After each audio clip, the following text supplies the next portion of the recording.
Today I will show you how to make gulab jamun. These sweet desserts are a staple mithai in all South Asian sweet shops. They are soft, deep-fried balls made from milk solids and soaked in a light sugar syrup. You can make it fresh or make it ahead of the time you want to serve them. It's a party favorite and your family and friends will love it. If, like me, you have children who have nut allergies and can't eat store-bought sweets, then you have this option to make your own mithai at home. Hello, I'm Masala Mama. Don't forget to like and subscribe to my channel. Chalo, let's go. The ingredients and the measurements are listed in the description box below. For the syrup, you'll need sugar, water, kewra essence, and cardamom pods. If you don't like cardamom seeds in your desserts, you can use 2 to 3 drops of cardamom essence instead. For the gulab jamun dough, you will need whole milk powder. I'm using Nido brand. You can find Nido in South Asian grocery stores. All-purpose flour, ghee, baking powder, and half and half cream. You will also need a neutral oil for deep frying. Do not use olive oil. The flavor is too strong for this dessert. Let's make the syrup. In a 4-quart pot, add the water, sugar, and cardamom pods. I'm adding some whole pods, and I will open one to release the flavor of the seeds directly into the syrup. If using the cardamom essence, then wait until the end of the recipe when we add kewra essence. You can add the cardamom essence at that time. Turn the stove on to medium heat. Let the sugar dissolve and bring the syrup up to a boil. Reduce heat to a light simmer for 1 minute, then turn off the stove.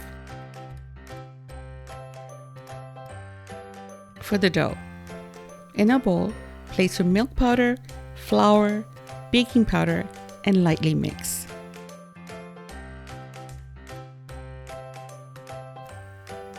Add ghee and mix with a spoon or your fingers until you get a crumbly mixture. At this point, I'm going to wear a disposable glove to do my mixing, just so I don't get dough under my nails, but you don't have to.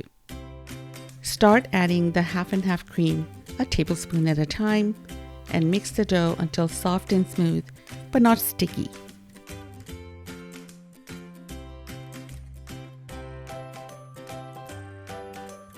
Transfer the dough onto a work surface, and we will knead it a little bit.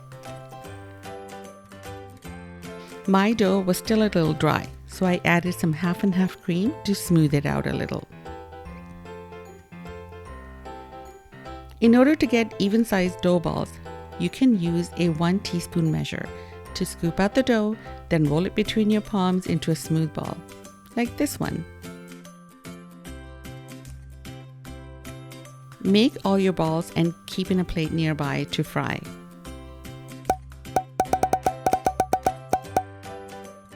Gulab jamuns are mostly round, but can be cylindrical in shape. Keep in mind that the size of the dough balls will expand slightly while frying and then expand a little bit more when they absorb the syrup, almost doubling in size. In a non-stick pot or wok, heat oil. You'll need your oil to be around 3 to 4 inches deep to fry the balls and make sure that they are fully cooked all the way inside. Drop 1 dough ball in the hot oil to test the temperature of the oil. It should sink to the bottom, release bubbles for 2 to 3 seconds, then float to the top. This is the right temperature. If your dough balls start to change color within 2 to 4 seconds of dropping them in the oil is too hot. Turn the stove off and wait for the oil to slightly cool down. Fry the gulab jamuns in batches. There should be enough space in the pot to gently move them around without overcrowding them. This one had a superficial crack in it, and you can see where it's a little broken. If the crack was deep, it would have crumbled in the oil. For now, we're safe. Continue frying on a medium heat. It should take 4 to 6 minutes for them to reach a rich, dark toffee color. Remove them from the oil and place them directly into the warm syrup. Be careful that the spoon you place in the oil does not touch the syrup, or else the oil will splutter when you put the spoon back into the oil. This next step is optional. I like my syrup to be a dark gold color, so I mix about 1/8 teaspoon of orange food color powder that I break up to avoid lumps. Then I add some syrup to dissolve the powder. I then pour this directly into the syrup and give the pot a swirl to evenly spread the color. Do not use a spoon or a spatula to move the gulab jamuns, or they might break. If you didn't use the cardamom pods before, this is where you would use the cardamom essence. Use 2 to 3 drops. Now I'm adding the kewra essence here for the dessert flavor of mithai.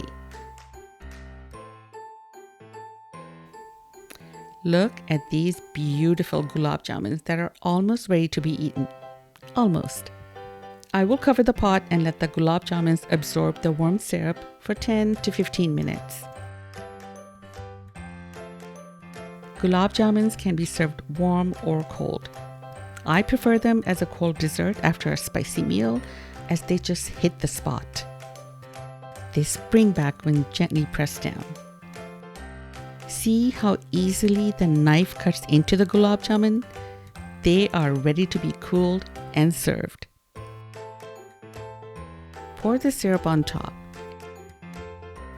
You can step up your game by decorating with edible silver, like we did in our gajrela recipe.